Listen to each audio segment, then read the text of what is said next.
Some pain doesn't show on the outside. It hides behind smiles and silence. Maybe your heart is broken. Maybe no one knows just how deeply you're hurting, but God knows. And He's already reaching towards you. He heals the brokenhearted and binds up their wounds. Psalm 147:3.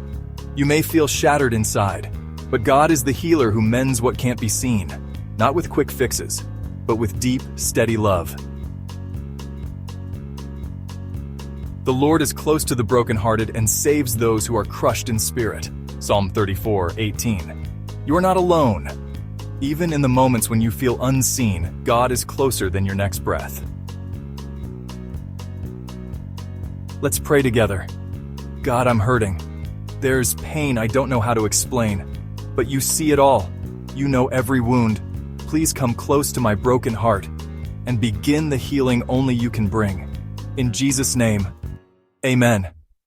Healing takes time, but it begins the moment we place our pain in God's hands. Let Him hold your heart today. You are not forgotten. If this prayer encouraged you, share it with someone who needs peace today.